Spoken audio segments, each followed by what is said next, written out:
Aberdeen fans were tealing it again after back-to-back wins in the league. However, now, after a 5-1 thumping at Celtic Park against the champions, Aberdeen fans might be feeling like third place could be gone. Welcome back, guys, to Fog Football here for the Aberdeen fan reaction after their team lost 5-1 against Celtic at Celtic Park. Now, before we all laugh at Aberdeen, before we bash Aberdeen or whatnot, let's give them credit. You know, first half an hour, thought they actually played pretty well.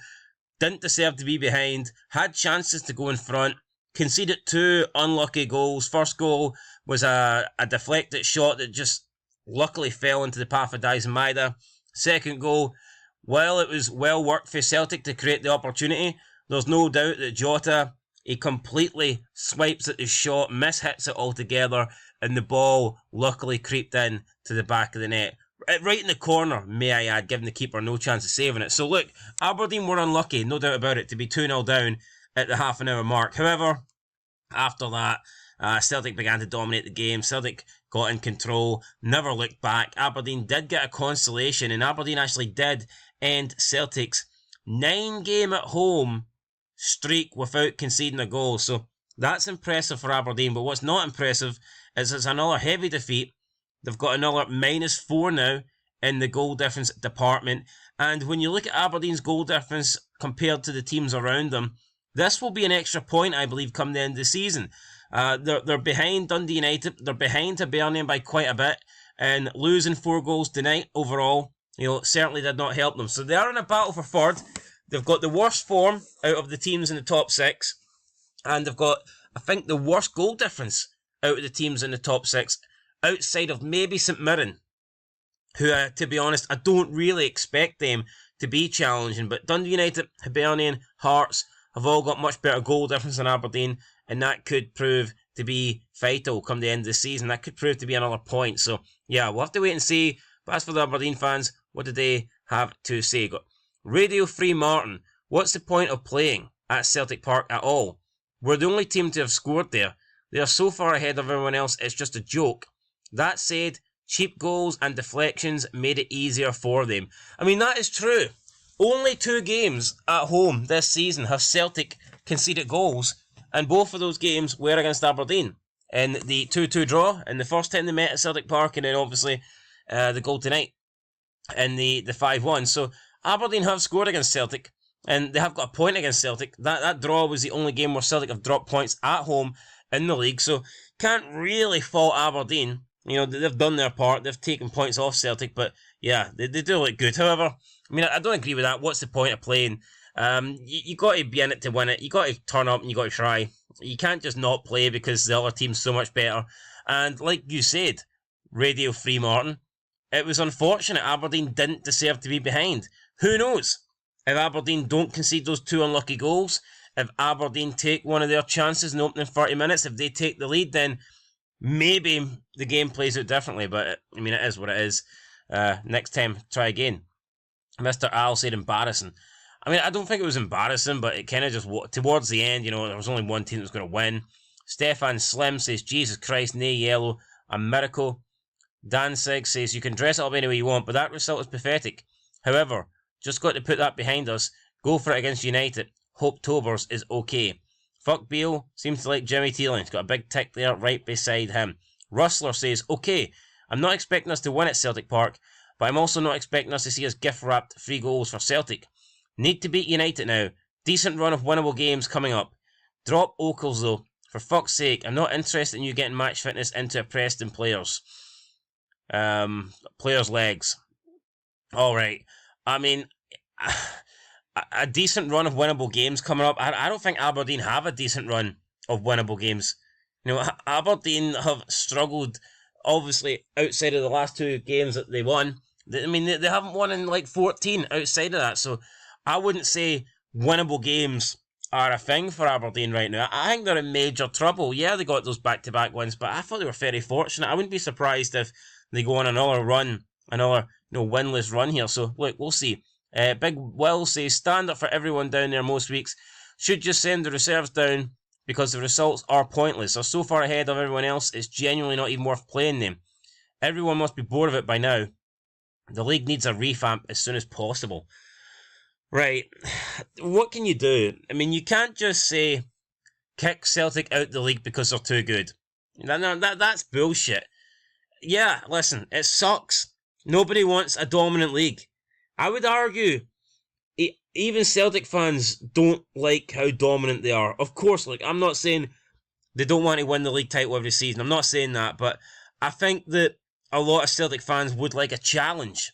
I think they would like other teams in the league to actually take it to them and to maybe, get more helicopter Sundays and just to have the league title taken to maybe the last few games. Or I don't know, maybe some people out there genuinely enjoy winning the league easy every single season. But I think most people would like a challenge. However, you can't just kick a team out because they're too good. You have to rise up. You have to get your levels better and close down the gap between the two sides. We've always seen teams have dominant periods. Now, albeit, I can't really recall many dominant periods like this current Celtic one. But, we did see PSG win the league like 9 years in a row. Juventus won it 9 years in a row. I think Bayern won theirs 9 years in a row. United never really put that kind of run together, but, we had a period where United were really dominant, and I guess you could also argue Man City as well to a certain extent. So look, you get it. You get dominant periods, but you just need to keep going. Keep going. You can't just cry about it and ask to move the league or revamp the league. At the end of the day, Aberdeen's a Scottish team, Celtic a Scottish team. We have to play in the Scottish Premiership, and if you want to win it, you've got to be good enough to beat them, and nobody's been good enough to beat Celtic for a long time now, so yeah, it is what it is. What else have we got in here? Aidan Ritchie said, make that 2,481 days for a win against Celtic. Never forget we own you. Alright. I believe that, is it Brendan Rodgers has got more wins against Aberdeen than any other club in Scotland. I think I read that stat. Scott McLean said, a better goalkeeping performance and some composure in front of goal, and that was 3-3 at least. Possibly. I don't know. Ross Doan, he wasn't great, but I think Celtic did enough to win the game. I don't think that... Aberdeen didn't take their chances, and that's on them. CK says, finishes 1-1 with Meathoff in goal. So, yeah, not a lot of love here for Ross Doan. Stand free. It's not all in the gaffer, that one, but choice of keeper was undoubtedly a factor. Hopefully coincidence, not damaged too much. Kieran says, an expected result, may as well forfeit our games against them down there. Funky Beats, that contract for Jack McKenzie should be removed with immediate effect. Funky Beats, this has seriously pissed me off tonight. I'd go as far as saying it's negligence playing Shinnie and Nilsson in that centre midfield Celtic, especially after how the semi-final went. Two players that will be 34 this year, an utter disgraceful selection from Jimmy T. So, some people are not happy here with Jimmy Thielen. Gavin McBain, Oakles needs dropped. Dohan needs to never put on a goalkeeping jersey again for us. Too slow in central midfield, no legs to get back, and to stop the counters. So not a lot of love here for the midfield, or Dohan, or Oakles. Reggie Perrin says, I get that we played well in spells tonight, but why are we so weak when playing against Celtic and Glasgow? Been like this for years now, with several different managers and groups of players, yet still the same end result. Must have the worst result at Parkhead of any SPFL team. I think it must be. It's got to be close. If it's not Aberdeen, then they must have one of the. If they don't have the worst record, then they must have one of the worst. Sam Taylor says, pitiful. Swapping goalkeepers is absolute madness, and proved it tonight. A must-win game on Sunday, and that usually only ends one way. Alright, I actually didn't realise that Meathoff was swapped out tonight. I thought that Meathoff was injured or suspended. I wasn't aware of why he wasn't playing, but I thought there was a reason preventing him from playing. I didn't actually know that Jimmy Thielen just decided to drop him, or swap him, or whatever they're doing there, so that's interesting. DB says, wasn't a 5-1 game. Goals we conceded were poor. I don't think it was a 5-1 game, and like I said, Aberdeen were very unlucky in the first half an hour, but they were not good enough second half. It's almost like they threw the towel in. And I get it, you're 3-0 down, you're deflated, you've been unlucky, but that's what happens. I thought they were lucky actually not to concede more in that second half. Ben Flynn says, best player was Shinnie, no question. Grant Heath says, Douan with a Roux-esque performance, a Roux-esque. Whiskey Ann says, we had several chances, not out away early in the match. Goalkeeping wasn't great, and our midfield looked tired all game. We must still be patient while the team is rebuilt. Aidan, frustrating, very frustrating. Before Celtic's goal, each team had 3 chances, and I would say we had the better 3. Shows how vital chances are, especially with a Celtic team like that. Worst Celtic performance I've seen in a while, and we've still had 5 put past us. And I mean, that sums it all up. Worst Celtic performance in a while, still scored 5 goals against Celtic. What else have we got here? Ryan says, plenty of chances tonight, gutless in front of goal, down to total lack of quality. Goalkeeping disaster class tonight. All the goals conceded were avoidable, but yet again, we get pumped and roll over and get our bellies tickled. Sunday is massive for bounce back and 3 points. I believe as Aberdeen played Dundee United on Sunday, what a game that's going to be, new firm derby. I mean, that really could decide 3rd place. Now, there is a chance that maybe Hibernian will be in 3rd place by the end of the week, but yeah, Dundee United, Aberdeen. If Dundee United can win their next 2 games, then what a chance they give themselves. They're currently 3 in front of Hibs.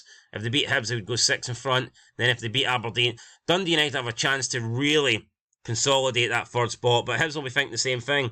Hibs have got Dundee United and Hearts next. They'll think if they can win their next 2 games, then they've got 3rd in their hands. And Hearts will be thinking, here, if we win our next 2 games, we're going to be right up there. So it's very, very close. The battle for 3rd could be interesting.